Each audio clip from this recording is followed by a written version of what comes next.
তাহলে এসছি আমরা কি মোজেলের ধারণা। যেই মোজেলের ধারণাতে আমরা কি পড়েছিলাম, যে মোজেল বলেছিলেন যে মৌলগুলির ভৌত ও রাসায়নিক ধর্ম।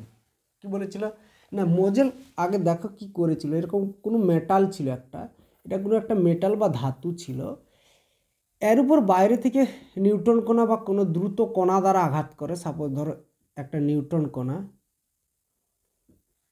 দ্বারা আঘাত করে, আঘাত করবার ফলে এখান থেকে কি হয়, মেটালগুলো থেকে সৃষ্টি হয় কি এক্স রে।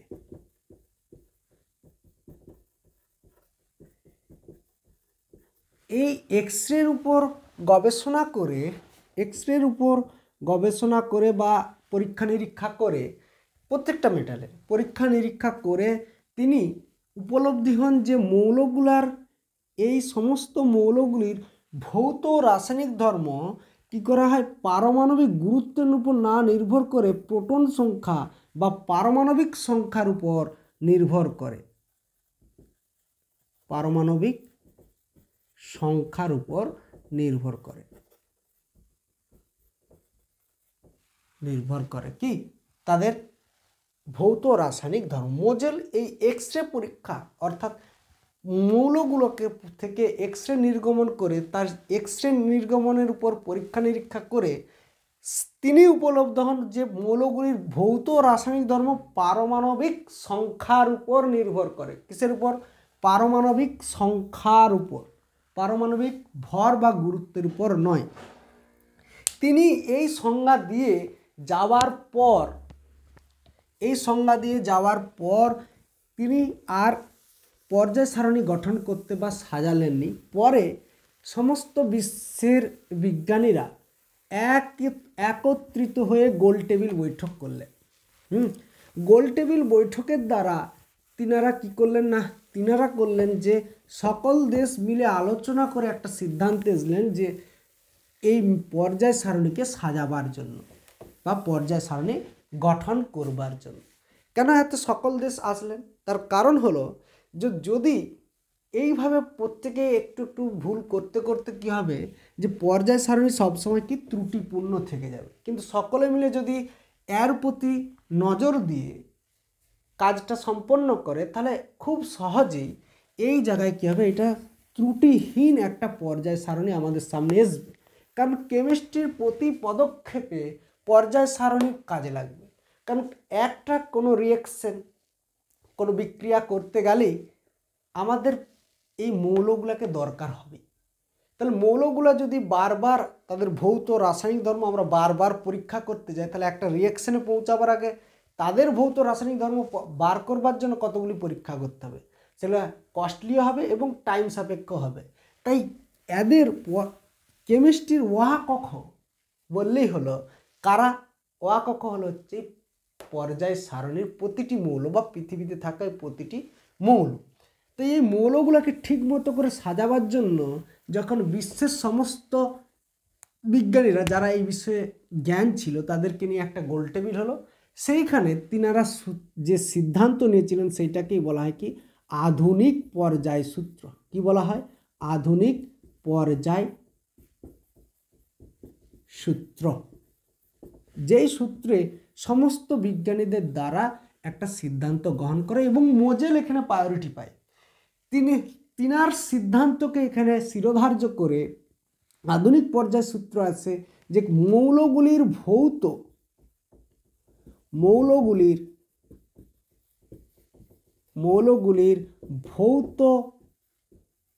ও রাসায়নিক ধর্ম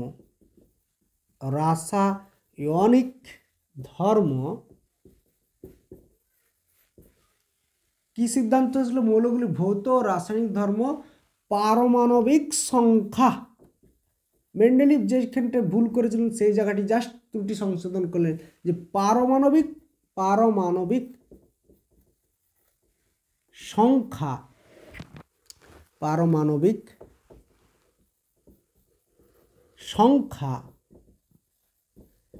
বৃদ্ধির সাথে পর্যায়ক্রমে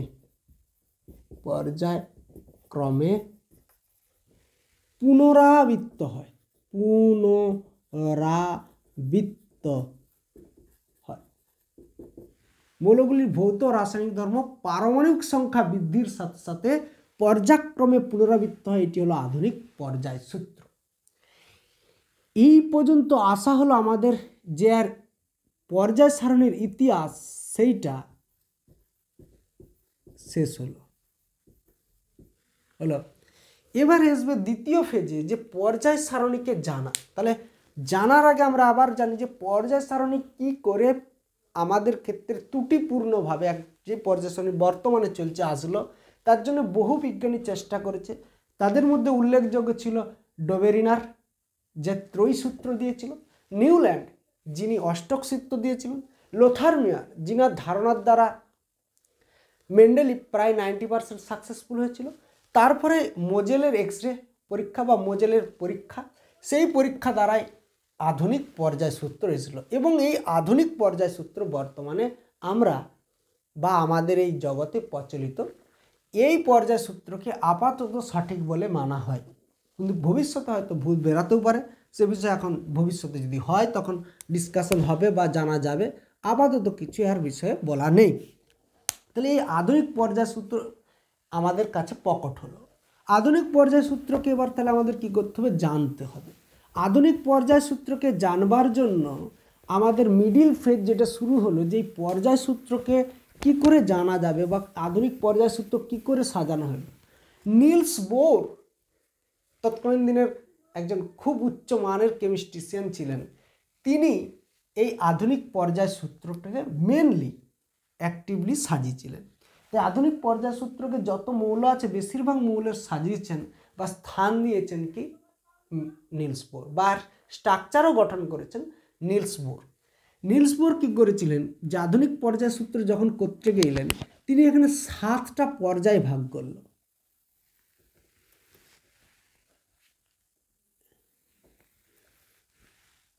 কটা পর্যায়? এরকম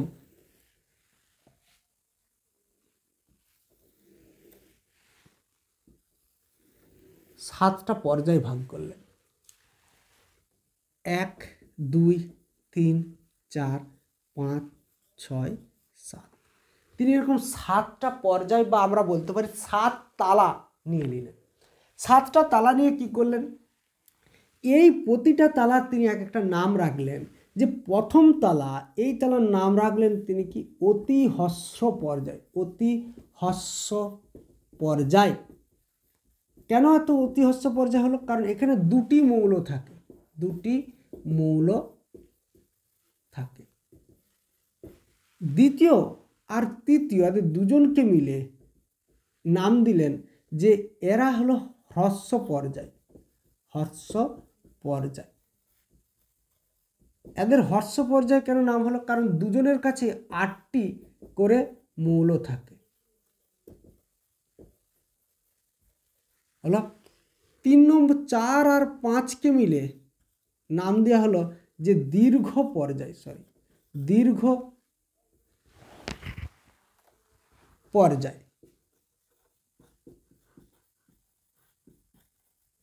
এইখানে কটা না 18টা মৌল থাকে। তারপরে ষষ্ঠ আর সপ্তমকে মিলে নাম দেওয়া হলো অতি দীর্ঘ পর্যায়। অতি দীর্ঘ পর্যায়, যেখানে থাকে কটা, 32টি মৌল অবস্থান করে। হলো, তাহলে প্রত্যেকটা পর্যায়কে তিনি ভাগ করে দিলেন, যে প্রথম পর্যায় অতি হ্রস্ব, দ্বিতীয় তৃতীয় হ্রস্ব, চতুর্থ পঞ্চম হলো দীর্ঘ, ষষ্ঠ আর সপ্তমকে নাম দিলেন অতি দীর্ঘ, যেখানে মৌল সংখ্যা 32টা, 2, 8, 18 আর 32। এইটা হলো কি প্রতিটা তালার নাম গেল। এবার তিনি করলেন কিনা প্রতিটা তালা ছাড়াও এক একটা তালায় 18টা করে রুম তৈরি করলেন, বা বলবো 18টা করে শ্রেণী তৈরি করলেন। এই বরাবর এইখানে কি করলেন না, 1 নম্বর শ্রেণী 1, তারপরেরটাই করলেন কি 2 নম্বর শ্রেণী। আচ্ছা, এই জায়গাটা একটু আমরা মুছে দিই।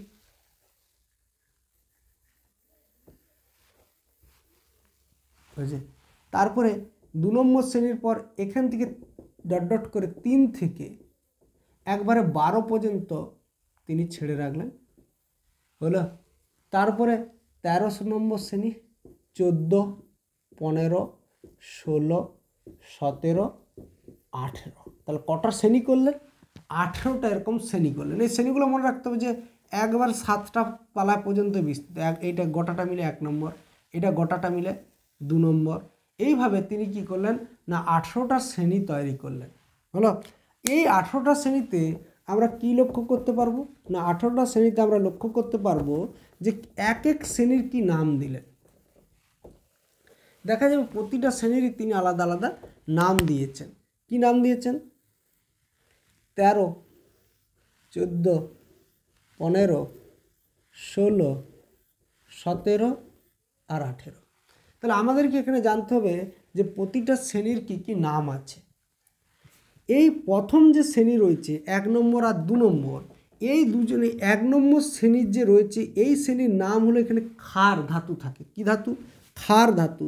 তাই এই শ্রেণীর নাম হলো ক্ষার ধাতু। 1 নম্বর শ্রেণী হলো ক্ষারীয় বা ক্ষারীয় ধাতব শ্রেণী, ক্ষারীয় ধাতুর শ্রেণী।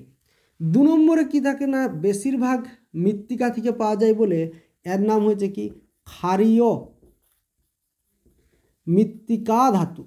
ক্ষারীয় মৃত্তিকা ধাতু এর শ্রেণীর নাম। 3 থেকে 12 এদের সকলকে বলা হলো কি সন্ধিগত মৌল। কি মৌল? সন্ধিগত মৌল। সন্ধিগত মৌল 3 থেকে 12 পর্যন্ত।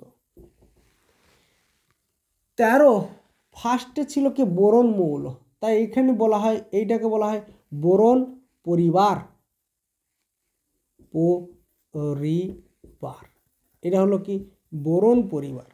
তারপর এটা 14 কার্বন থাকে বলে এটাকে আমরা বলি কি কার্বন পরিবার। আর 5-এ যে থাকে 5-এ থাকে কে নাইট্রোজেন, তাই নাইট্রোজেন পরিবার বা নাইট্রোজেনের নাম হয় এখানে হয় কি নাম হয় কি নিকটোজেন। নিকটোজেন এটা হলো নিকটোজেন পরিবার। যে অক্সিজেন থাকে 16-তে এইটাকে বলা হয় চ্যালকোজেন। চ্যালকোজেন পরিবার। আর এইটাকে কি বলা হবে চ্যালকোজেন পরিবার। এইখানে থাকে ফ্লুরিন বা 17 নম্বর এই শ্রেণীটা বলা হয় হ্যালোজেন। হ্যালোজেন পরিবার, হলো। আর 18 নম্বরে যারা থাকে তারা সবাই নিষ্ক্রিয় হয় বলে এই শ্রেণীটার নাম হয় নিষ্ক্রিয়।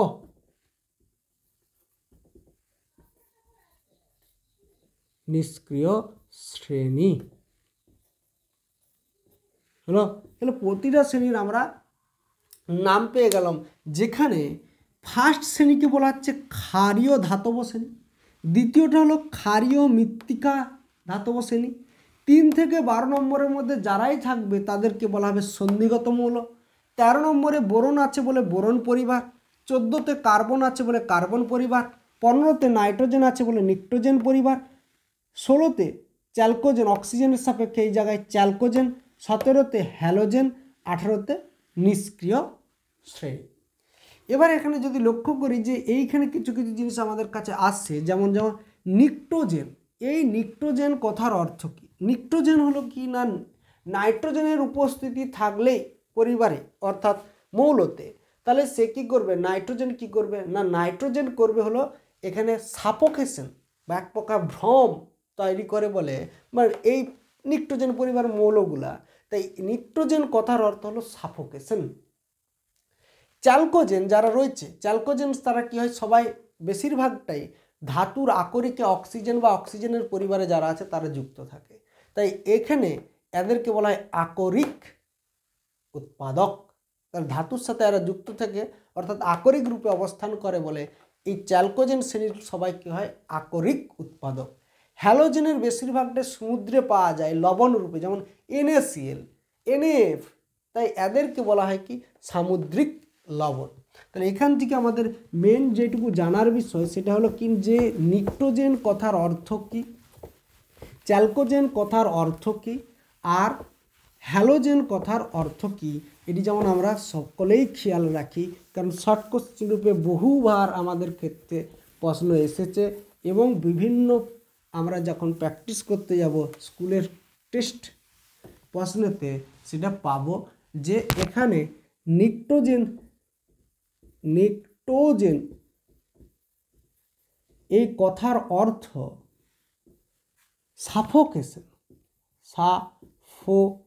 সাফোকেশন, বাংলায় বললে অনেকটা হবে কি, ভ্রম। তারপরে নিট্রোজেনের পরে আছে চ্যালকোজেন কথার অর্থ হলো আকরিক উৎপাদক, কি আকরিক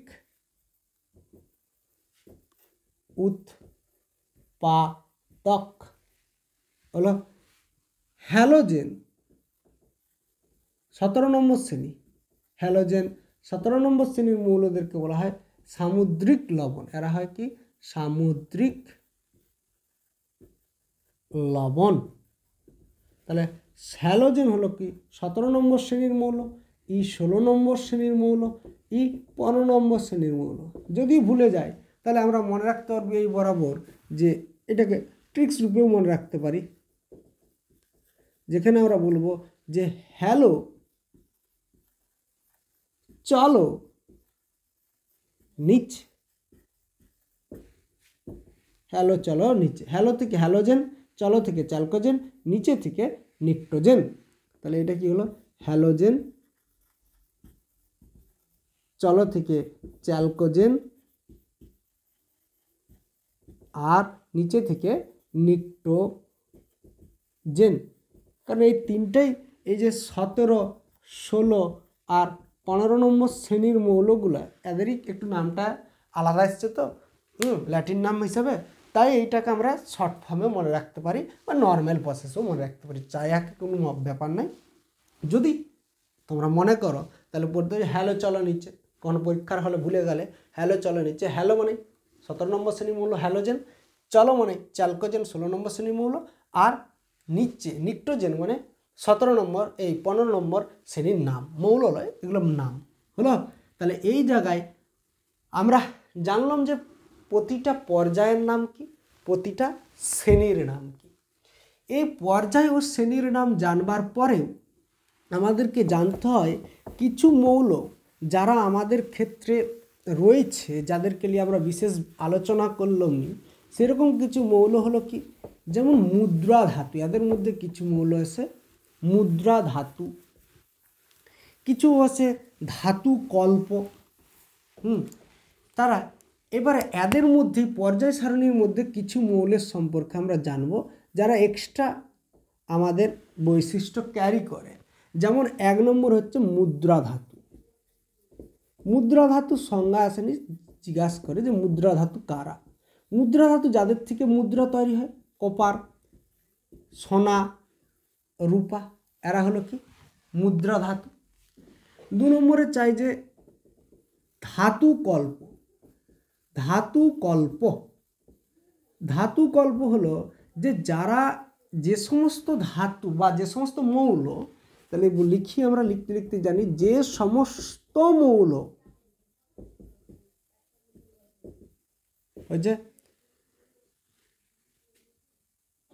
যে সমস্ত মৌলে ধাতব ও অধাতব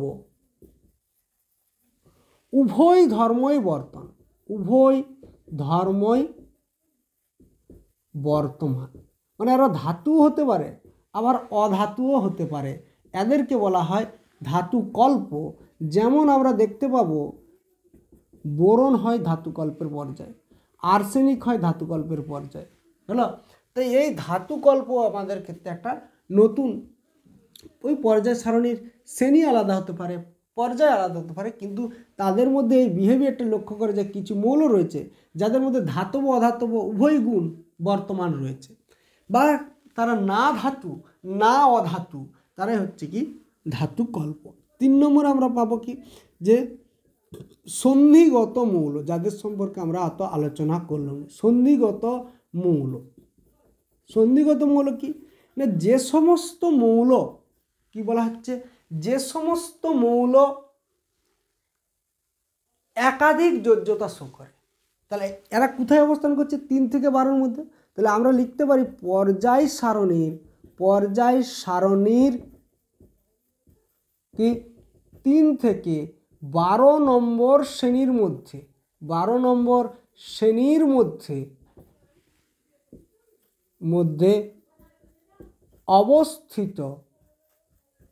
অবস্থিত মৌলগুলিকে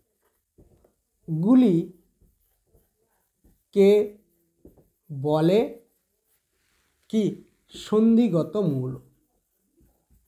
সন্ধিগত মৌল কেন বলছে, কারণ হচ্ছে কি, এদের মৌলের নাম দিচ্ছে, এরা একে বলবো যে পরিবর্তনশীল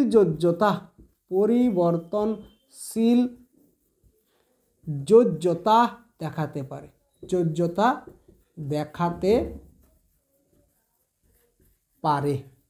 মানে একাধিক। যেমন লোহা হয় কি, Fe2+ হয় যেটাকে ফেরাস, আর Fe3+ হয় ফেরিক, হলো। তাহলে এদের পরিবর্তনশীল, অর্থাৎ কখনো যোজ্যতা 2, কখনো যোজ্যতা 3। কপার Cu+, আবার Cu2+ হচ্ছে। তাই এদের এইরকম যোজ্যতা বা পরিবর্তনশীল যোজ্যতা দেখাতে পারে বলে এদের সন্ধিগত মৌল বলছে। 2 নম্বরে কি বলছে আবার, এরা বিভিন্ন রং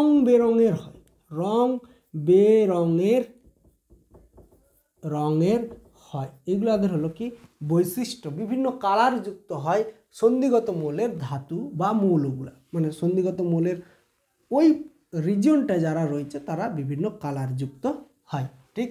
তাহলে এরা হলো সন্ধিগত মৌল। এছাড়াও আমাদেরকে জিজ্ঞাসা করে, এর ছাড়া আরও যেটা রয়েছে সেটা হলো যেমন বিরল মৃত্তিকা মৌল বা ল্যান্থানাইট মৌল। কি বলছে, এরপরে যে অংশ এসছে সেটা হলো বিরল, 4 নম্বরে বিরল মৃত্তিকা মৌল। কারা হয় বিরল মৃত্তিকা মৌল, আর কেনই হলো তাদের নাম বিরল মৃত্তিকা মৌল, বা এদেরকে বলে আমরা ল্যান্থানাইট যৌগ, বা বলি আমরা কি বিরল মৃত্তিকা মৌল। এই ল্যান্থানাইট যৌগ বা বিরল মৃত্তিকা মৌল কথার অর্থ কি, বিরল মানে প্রকৃতিতে এদেরকে প্রায় পাওয়া যায় না বললে হয়, খুব কম পাওয়া যায় বলে, এবং মাটির থেকেই এদের উদ্ধার করা হয় বলে, তাই এদের নাম দিয়েছে কি বিরল মৃত্তিকা মৌল। কোথায় থাকে এরা ষষ্ঠ পর্যায়ে অবস্থান করে, যেখানে ষষ্ঠ পর্যায়ের একবারে ষষ্ঠ পর্যায়ে পাবো আমরা লুটেসিয়াম পর্যন্ত, অর্থাৎ ফারেনসিয়াম থেকে লুটেসিয়াম পর্যন্ত পাবো এই 14টা মৌল, যাদেরকে বলবো আমরা কি বিরল মৃত্তিকা মৌল। তাহলে কি বলবো, সংজ্ঞাটা কি দেবো, যে পর্যায় সারণীর ক নম্বর পর্যায়ে পাই, 6 নম্বর পর্যায়ে থাকা ফারেনসিয়াম থেকে লুটেসিয়াম পর্যন্ত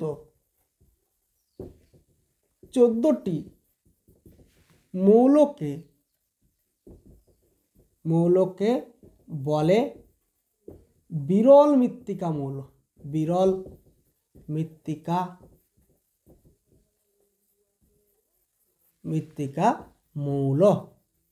ফারেনসিয়াম থেকে লুটেসিয়াম পর্যন্ত 14টি মৌলকে বলে। এদের বিরল বলেছে কেন, বিরল হলো পৃথিবীতে, বিরল কথা থেকে জানা যাচ্ছে যে পৃথিবীতে খুব কম পাওয়া যায়,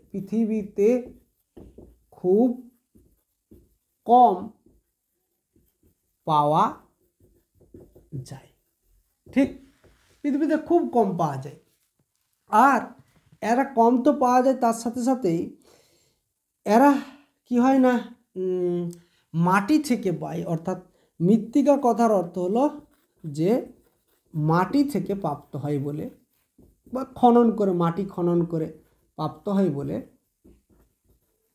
এদেরকে বলা হচ্ছে কি বিরল মৃত্তিকা মৌল। এছাড়াও আছে আমাদের 5 কি না ইউরেনিয়ামোত্তর মৌল বা অ্যাক্টিনাইড মৌল, এটা একটা বলা ভালো যে অ্যাক্টিনাইড মৌল আর একটা সিরিজ থাকে অ্যাক্টিনাইড মৌল। তারপরে যাব অ্যাক্টিনাইড মৌল কাদের বলা হয়, এরা 7 নম্বর পর্যায়ে থাকে। 7 নম্বর পর্যায়ে যে মৌলগুলো থাকে, 7 নম্বর পর্যায়ে কিছু তেজস্ক্রিয় মৌলের অবস্থান করে। এই তেজস্ক্রিয় মৌলগুলোকে আমরা বলবো কি অ্যাক্টিনাইড মৌল, যেখানে তাদের ফার্স্ট মৌলটা হচ্ছে ইউরেনিয়ামের আগে রয়েছে থোরিয়াম, নেপচুনিয়াম না, অ্যাক্টিনাইড মৌলটা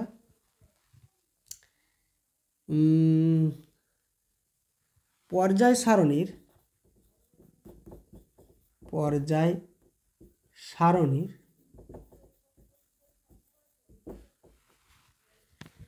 7 নম্বর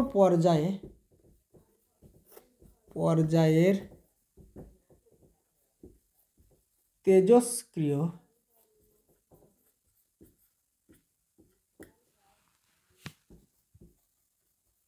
মৌল